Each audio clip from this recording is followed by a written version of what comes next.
Hey, this is Miss Gloria with Unprecedented Times for Boomers with Miss Gloria. So I was thinking about adult children, and somehow, they can sometimes get to a point where they decide they don't want you in their life anymore. They say, I don't want to be bothered with you because you did this and you did that. And, as a parent, you did A, you did B, you did C, and you did D. And you should have done this and woulda, coulda, shoulda. And they stomp their feet and shake their heads. And, they just really, really get out of sorts about how much they thought that you were a terrible parent. So I went through this for quite a few years until I put my foot down and I say, listen, I got married very young and I was a young parent and I did the best that I could do with the information that I had. I worked jobs. I worked hairbow factory. I worked at banks. I did everything I could do. I was a cashier. I was a bank teller. I think I said that. I worked at hospitals. I did everything except scrape up dead animals off the highway to make sure that my family, not that there's anything wrong with scraping up dead animals off the highway because someone has to do it to those poor little things, but I'm just saying I didn't have to do that. But I did the best I could under my circumstances. I did the best I could with the money that I had, with the choices that I had. And that's why I don't beat myself up about who I was and what I did. And I didn't do anything terrible. All I did, my intentions were good. They were all for the best. I wanted to make sure that our children weren't exposed to verbiage or nonsense or, things that would harm them emotionally, physically, and as far as in their mind as well. We did the best as far as their schools go. And we were only 18, 19 years old. We stayed together for like 20 something years and just making sure that they were okay. Of course, we may have dropped the ball in some areas. How in the world do you know how to be a parent to 4 kids and you're only 18, 19, 20, 25, 30 years old? You're still learning your own self. But those were the choices that we made, my first husband and myself. So I got to the point where I was not going to allow my children to tell me where to go and how to get there, with regard to how they felt about my child rearing. I said to them, you know what, I didn't beat you and I didn't, I didn't curse you and all of those. Some of the things that some parents choose to do with their children, I didn't do that. I was just the best parent I could be. And so, no, you're not going to have me in my 60s and my 70s being abused as I call it elder abuse. You just beat your parent up over the head verbally with your opinions and how you feel and what you felt about what happened and stuff like that, when your parent just did the best they could. I'm not talking about parents that did terrible things to you. I'm talking about parents that they just worked, and a lot of times they weren't there because they were working, or they wasn't paying attention because they were exhausted. I'm talking about those types of parents. You just thank the heavens that you had parents that fed you, clothed you, and kept you safe and didn't, allow anything bad to happen to you. But don't allow adult children to make you feel guilty about the choices that you made.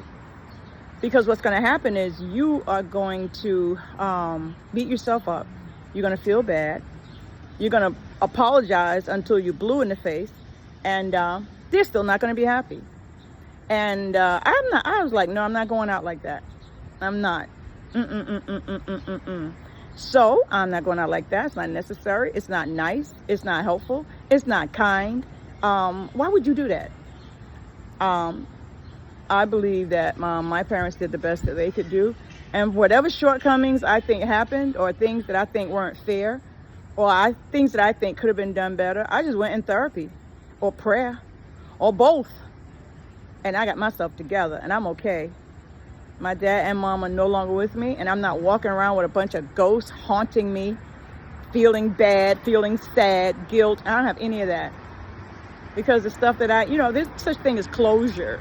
What you do is you get yourself together, you get yourself in therapy or prayer, whatever you believe in, and you work on becoming the best version of yourself that you can be. You forgive your parents for whatever it is that you think they could have done better. And I'm not talking, because forgiveness is very personal. So I'm at this point again, I'm not talking about parents whereby they did all kinds of atrocity to you or allowed atrocities to happen to you. I can't talk for stuff like that, so I don't know how to work through anything like that. I'm just talking about just regular parenting. You know, our parents weren't like parents of these days. They weren't like, let me read you a story. No, my parents was like, did you do your homework? Did you take a shower? Okay, go take a nap, or either go play. My mother was so busy and tired, she didn't have time to sit and talk to me and, are you okay? You know, stuff like that. No. From my generation, my mom, she just loved me by what she did. She cooked for me. She made sure I was clean. She made sure I prayed. She made sure I went to school. She made sure she let me love me. She let me know she loved me by putting clothes on my back and just spending some time, just letting me be with her and do things with her. And the sun is shining. It feels so beautiful. It's like my mom is shining on me. And that's what I choose to believe. But yes. And my dad too. He worked day and night. He was a preacher. He was an insurance man. He was a telephone man for the New York Telephone Company. He was a whole lot of things. He was an evangelist. He was so much, all so that he could make sure that we were the best family that we could be. And he took care of his sisters and his sisters' children. We all lived in one big house. My mother and dad downstairs, the sisters and kids upstairs, just one big clan in the 1960s and 70s. So our parents just did their very best. And we just need to love ourselves for what we've done.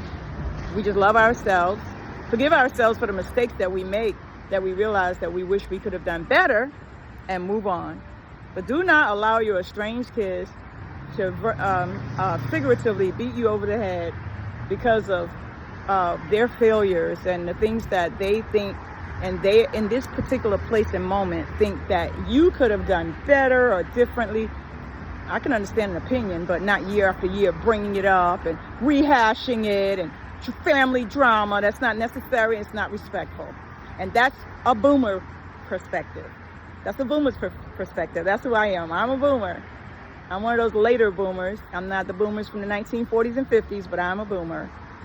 So anyway, this is Miss Gloria with Unprecedented Times for Boomers with Miss Gloria. I hope you enjoyed my video, and I hope you give me a like and a subscription and ping the button just so, you can give me some comments. Let me know what you think about my thoughts, okay? Bye now.